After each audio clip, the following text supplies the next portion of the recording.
తర్వాత ఏదన్నా మాట్లాడితే మా లోకేష్ బాబు రాజీనామా చేయాలంటారు. దానికి ధర్మేంద్ర ప్రధాన్ ముడిపెడతారు. ఇప్పుడు సెంట్రల్లో నీటిలో జరిగిన దానికి బీఎస్సీలో జరిగిన దానికి ఏమన్నా సంబంధం ఉందా? నీట్ ఎగ్జామ్ అనేది ఆల్రెడీ పేపర్ లీక్ అయిపోయింది. పేపర్ లీక్ అయిందని తెలిసి ఆ ఎగ్జామ్ను ఎవరైతే కండక్ట్ చేసినారో ఆ ఎగ్జామ్ను క్యాన్సిల్ చేయడం కూడా జరిగింది. అంటే ఏమని, అక్కడ తప్పు జరిగింది. అది ఏ రకంగా అయినా కానీ తప్పు జరిగింది. అక్కడ తప్పు జరిగింది కాబట్టి అప్పుడు ఏదైతే ఎగ్జామ్ రాసిన వాళ్ళు 20 మంది ఆత్మహత్య చేసుకున్నారు ఆ ఎగ్జామ్ క్యాన్సిల్ చేస్తానే. అంతటి సీరియస్ ఇష్యూ అయిపోయి దాన్ని ఏదైతే కాక్రోచ్ పార్టీ కావచ్చు, జంజీ ఉద్యమము, ఇట్లా మీలాగా ఇట్లా ఎవడంటే వాళ్ళు కాకుండా నిజంగా బాధితులు చేసినారు కాబట్టి ఆ ఉద్యమం సక్సెస్ అయ్యి దాంట్లో ధర్మేంద్ర ప్రధాన్ రాజీనామా చేయాల్సిన పరిస్థితి వచ్చింది. ఇక్కడ ఏం జరిగింది? అక్కడ పేపర్ లీక్ అయింది, ఎగ్జామ్ కూడా మళ్ళీ కండక్ట్ చేశారు. ఇక్కడ ఏం జరిగింది? ఇక్కడ పేపరే ఆన్లైన్లో వచ్చింది, ఉద్యోగాలు అయినాయి, అంతా ఎవరు ఉద్యోగాలు వాళ్ళు చేసుకుంటారు. దానికి దీనికి ముడిపెట్టడం ఏందో నాకైతే అర్థం కాలే. ఏందో ఆడ జరిగిందని ఈడ ట్రై చేసి ఏం చేయపుణ్య మా లోకేష్ బాబు మీద ఏందో ఇది చేసి ఏదో ఆయనకు చెడ్డపేరు తేవాలని చూస్తున్నారు తప్ప దీంట్లో నిజంగా వాళ్ళను ఒకసారి ఆత్మపరిశీలన చేసుకోండి. మీ ఎంటముడు వచ్చింది ఎవరు? మీరు మాట్లాడేది ఏంది? దానికి లోకేష్ బాబు ఏమైనా అవకతవకలు జరిగింటే కదా చేసేదానికి. కోర్టే నిర్ధారించినప్పుడు ఇంకా లోకేష్ బాబు రాజీనామా అనే ప్రస్తావన తర్వాత ఎందుకు వస్తుంది? కాబట్టి ఎవరైతే లీడ్ చేసిన ఎంపీ గారికి మేము చెప్పేది, అనేకమైనటువంటి సమస్యలు ఉన్నాయి. మీరు ఎత్తుకునే సబ్జెక్టు 100% తప్పు.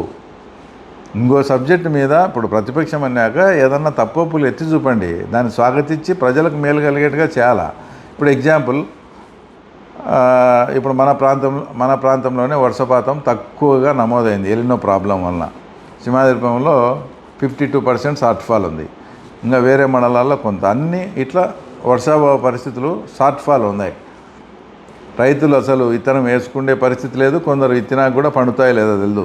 అలాంటప్పుడు అందరూ కూడా ఇన్సూరెన్స్కు కట్టుకున్నారు, ఏది వర్షాభావం పడలేదని. ఇన్సూరెన్స్ సాధించేదానికి, రైతులకు ఇన్సూరెన్స్ వచ్చేదానికి నువ్వు నేను ఇద్దరం కలిసి ఫైట్ చేద్దాం, ఎక్కడ కావాలంటే అక్కడ ధర్నా చేసి రైతులకు ఇన్సూరెన్స్ ఇప్పిస్తాం. అలాంటి ఏదన్నా ప్రజలకు ఉపయోగపడే దాంట్లో ఏదన్నా అలాంటి టేకప్ చేయాలి. కానీ ఇంకా ఇప్పటికి 3-4 లిఫ్ట్లు, అన్ని కెనాల్ అన్నీ వస్తాయి, 2-3 లిఫ్ట్లు కన్నా పెడితే తర్వాత అంటే ఎగ్జాంపుల్ వేముల కొత్తపల్లి దగ్గర ఒక లిఫ్ట్ పెడితే ఒక 200-300 ఎకరాలకు, మా సింహాద్రిపురం మండలంలో ఇట్లాంటి 3-4 ఇంపార్టెంట్ లిఫ్ట్స్ ఉన్నాయి. నీ ఎంపీ లాట్స్లో కొంత పెట్టు, మేము గవర్నమెంట్ నుంచి కొంత తెస్తాం, రైతులకు ఉపయోగపడతాయి. అలాంటి కార్యక్రమాలు ఏమన్నా చేపట్టు. కానీ ఆ తర్వాత ఇలాంటివన్నీ చేసి మొన్న పోయి గడ్కరీ దగ్గర ముద్దనూరు నుంచి కడపకు 4 లైన్ కావాలని అడుగుతాడు.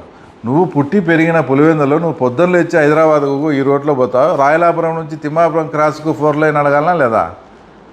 అంటే నీకు పులివెందుల పట్ల కానీ పులివెందుల మీద కానీ లేదు. ఇక్కడ ఉండే ప్రజలను మీరు ఒక ఓటింగ్ యంత్రాలుగా చూస్తున్నారు. అంతకు తప్పితే ఎటు మాకేస్తున్నారు కదా, వీళ్ళకి చేసిన ఒకటే చేయకున్నాడు.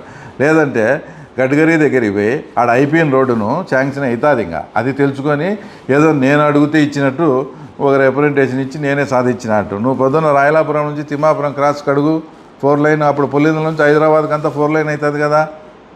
ఆ గడ్కరీ గారిని అది అడిగి నువ్వు శాంక్షన్ చెప్పి అంతా నీ పేరు చెప్పుకుంటారు కదా. ఇలాంటి మంచి కార్యక్రమాలు ఏదన్నా కానీ చేసి ప్రజల మెప్పు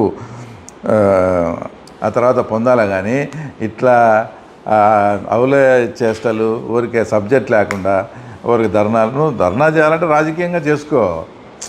నాకు ఇది చేయలేదే మీ పార్టీ తరఫున చేసుకోండి. దాన్ని డిఎస్సి ముసుగులో పెట్టి స్కూల్ పిల్లలను, విద్యార్థులను, ఇంటర్మీడియట్ చదివే విద్యార్థులను తీసుకొచ్చి ఇట్లా మీరు ఏం చేసినా మా లోకేష్ బాబుది అంతా కూడా పీకలేరు. దానికి నువ్వు సపరేట్గా పెట్టుకోండి. నిరుద్యోగ వృత్తికి ఈ లేదని ధర్నా పెట్టుకొని చెయ్యి. ఈ విద్యార్థులను ఉద్యోగాలు వచ్చిన వాళ్ళ జీవితాలు ఎందుకు చెప్పుకోవాలా చెప్పు.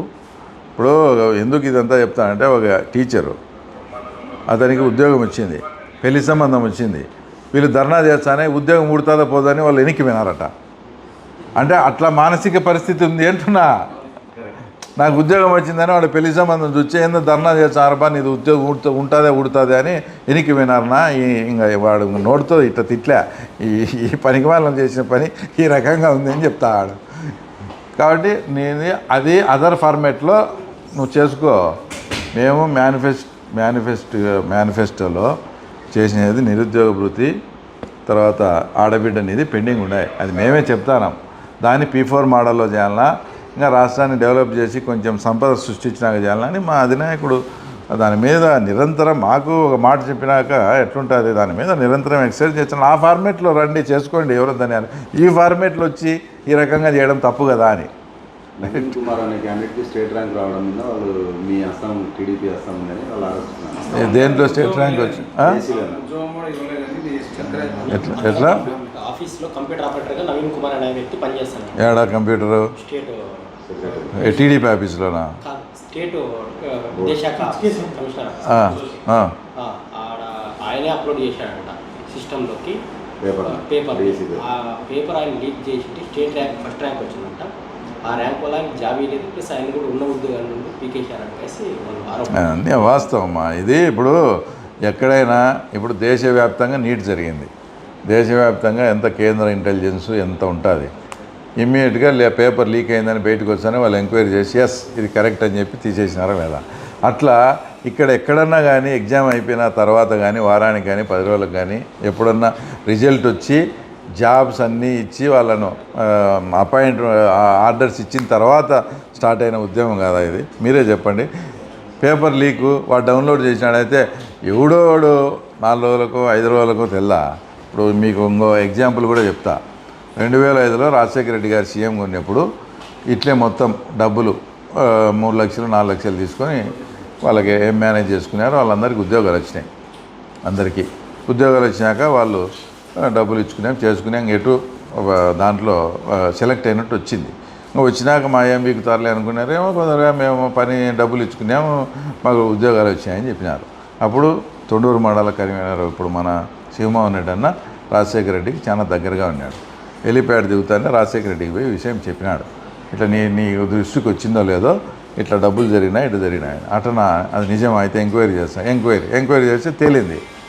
అంటే ఇది ఇట్లా మొత్తం డబ్బులు తీసుకొని ఇదంతా చేసినాను. ఇంకా ఎంక్వైరీలో అప్పుడు సస్పెండ్ చేసి ఓన్లీ అప్పుడు ఏ జిల్లా ఆ జిల్లాకు సపరేట్గా ఎగ్జామ్ పెడతాన్నారు. కడప జిల్లాలో ఎన్ని పోస్ట్ ఖాళీ ఉన్నాయని కడపలకు, కర్నూలు అట్లా కడప జిల్లా వ్యాప్తంగా డిఎస్సీని అబద్ధం ఆయన రద్దు చేసినాడు. మీకు గుర్తుందో లేదో గుర్తు చేసి ఎంక్వైరీ స్టార్ట్ చేస్తే పోతా లాస్ట్ కడపలో ఉండే వాళ్ళ బంధువుల దగ్గరికి పోయి ఆగింది. ఇంకెందుకని ఆయన అంత దూరం వదిలేని సస్పెండ్ చేసి దాన్ని వదిలేసినాడు. ఇట్లా తప్పు జరిగిందంటే ఎక్కడో చోట బయటపడుతుంది. ఇది ఇంతవరకు ఎక్కడైనా అట్లా జరిగింది ఒకటి ఎవడన్నా కానీ ఇట్లా కానీ ఊరికే లోకేష్ బాబుని టార్గెట్ చేస్తున్నారు తప్ప దీంట్లో అసలు సమస్య లేదు.